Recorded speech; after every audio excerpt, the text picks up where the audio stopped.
Nous sommes en 2050. Les crises écologiques bouleversent la vie des populations humaines à travers le globe. La population mondiale a atteint près de 10 milliards d'individus, une croissance démographique qui a notamment touché les zones les plus exposées au dérèglement climatique. Des millions de personnes sont contraintes de fuir leur lieu de vie pour tenter de s'installer ailleurs. Que se passerait-il dans ce cas? Quelle pourrait être l'ampleur des migrations environnementales? C'est ce dont on va parler dans ce deuxième épisode avec le démographe Jacques Véron.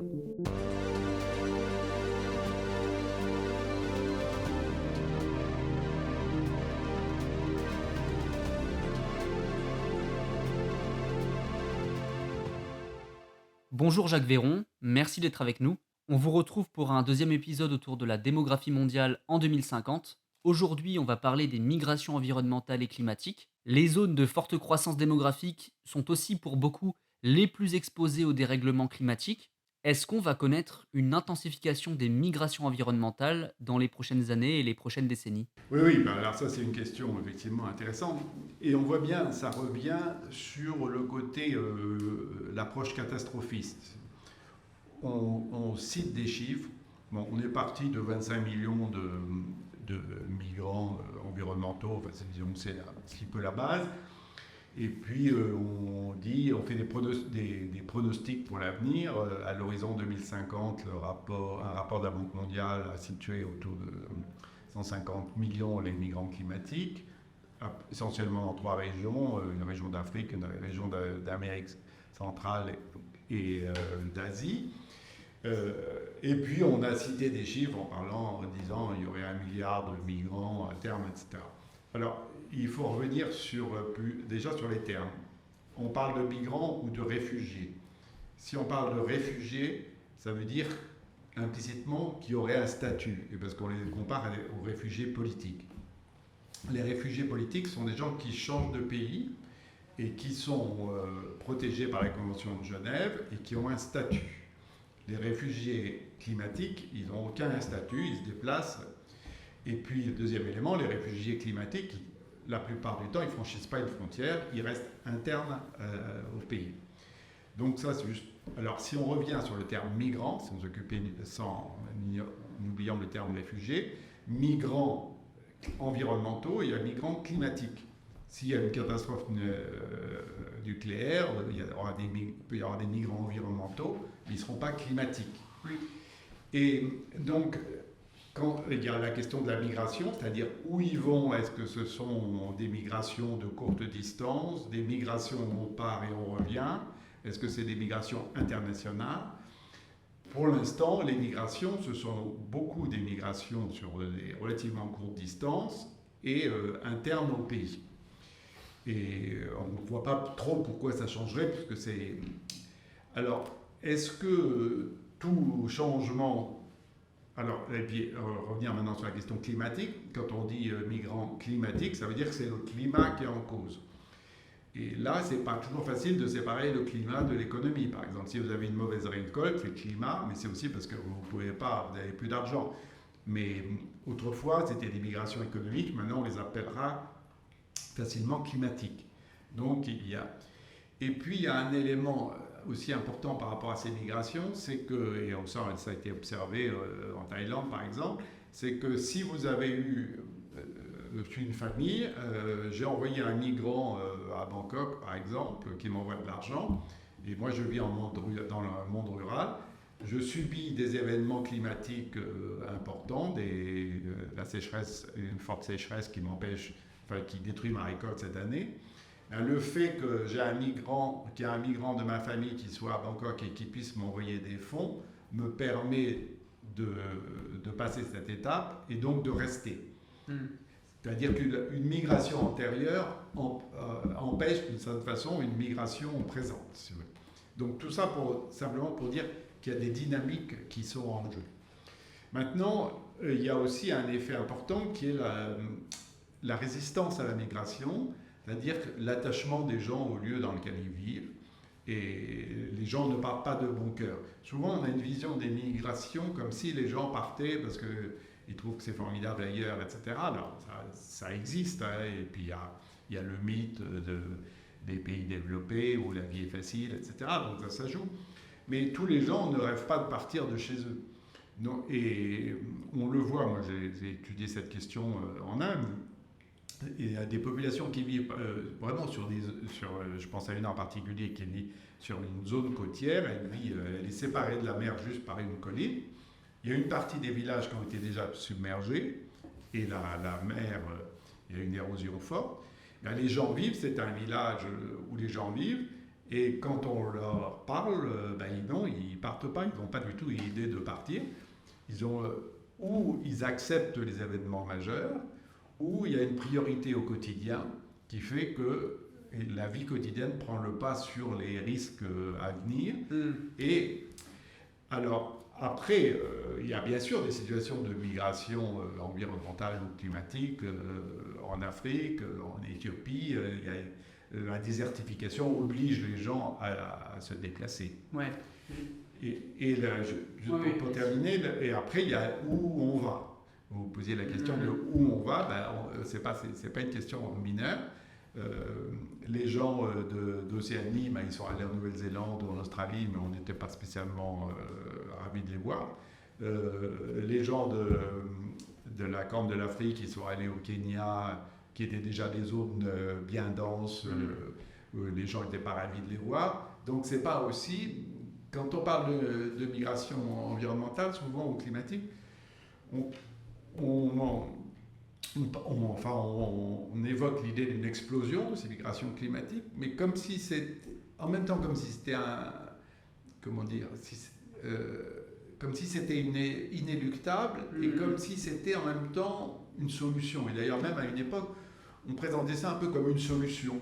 Mais ce n'est pas une solution si simple que ça, parce que dans les zones où les gens vont, on ne les attend pas forcément, on n'est pas ravis de les voir. Donc, là encore, il y a le fait de trouver les moyens d'adaptation. Et ces moyens d'adaptation, moi je travaille sur une zone en Inde, au golfe du Bengale, où il y a des cyclones, traversés par les cyclones. Et il y a un cyclone très très violent en 1999 qui a vraiment traumatisé la population locale dans l'état d'Odisha en Inde. Et bien depuis, ils ont développé beaucoup de choses pour faire face à cet événement extrême. Donc, tout un programme d'alerte, la construction d'abris, les maisons qui sont construites en dur, les maisons qui ne l'étaient pas, etc. Donc, il y a beaucoup de mesures qui sont prises pour que les gens ne partent pas. Et les gens, quand il y a des cyclones, ne partent pas. Donc, pour juste terminer sur cette question, c'est qu'il n'y a pas un effet mécanique, si vous voulez. Souvent, dans les questions démographiques, les gens imaginent qu'il y a des effets mécaniques. Alors, il y a dans une certaine mesure des effets mécaniques. Si vous avez la fécondité et la mortalité qui évoluent de telle manière, ça va engendrer une structure par âge particulière, inéluctablement, et ça va avoir des effets. Donc là, il y a une dimension mécanique. Mais après, les liens avec tout ce qui est environnement, société, économie, ça n'est pas mécanique, il y a une forme de flexibilité. Et donc, ce n'est pas parce qu'il y a tel événement qu'automatiquement les gens vont partir. Ils vont pouvoir essayer de trouver des stratégies autres. Donc tout ça, là encore, ça n'est pas, je ne dis pas ça pour relativiser ou pour minimiser les problèmes, mais je dis que la course aux chiffres, si vous voulez, où on dit 25, 150 millions et 1 milliard, je trouve que ça n'est pas sain et je pense que ça ne correspond pas aux aspirations des gens, parce que les aspirations des gens, c'est quand même de rester où ils vivent. Et puis, il y en a qui veulent migrer, ils migrent. Et justement, pour ne pas être sur des chiffres comme ça, des grands chiffres, est-ce que vous pourriez nous donner, nous donner des exemples concrets de régions ou de pays assez médiatisés quand on parle de réfugiés climatiques? Je pense par exemple au Bangladesh avec une salinisation due aux montées du niveau de la mer, ou au Sahel par exemple. Donc deux zones assez fortement peuplées, ou en tout cas qui vont connaître une forte hausse de la démographie, et dont on parle pour si on regarde comment ça va se passer là-bas. Le Bangladesh, c'est un bon exemple, effectivement, parce que les densités sont très très fortes au Bangladesh et il y a encore une croissance de la population. Et les gens qui habitent dans le delta du Gange sont soumis donc sont soumis à des aléas climatiques majeurs.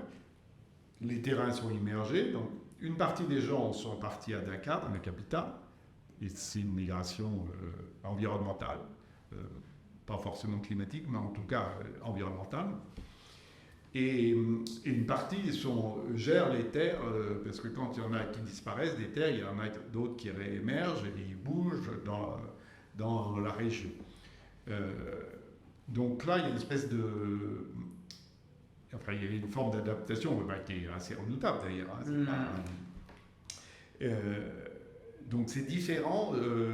Au Sahel, les gens vont plus partir. Alors, à un moment donné, si la désertification, elle ne vous laisse pas de choix. Ou vous mourrez sur place, les animaux meurent sur place, et vous bougez progressivement sans aller forcément dans un endroit, enfin sans avoir l'idée d'un endroit particulier où vous allez aller. Mais là, cet effet, oui, est tout à fait important. Mais donc, on ne peut pas globaliser, parce qu'il y a ce qu'on appelle les hotspots, les points chauds. Il y a des zones où il n'y a pas le choix. Quand c'est une désertification absolue, que les arbres meurent, tout ça, il n'y a quasiment aucune possibilité de survie.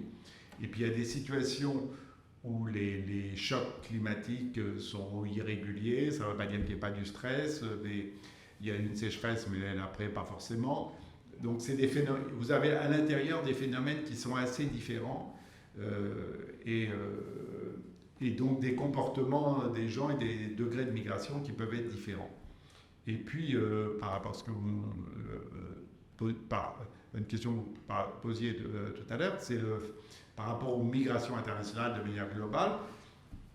C'est vrai qu'on a quand même un européanocentrisme et qu'on pense que toutes les migrations nous concernent, mais l'essentiel des migrations d'Afrique ont lieu à l'intérieur de l'Afrique.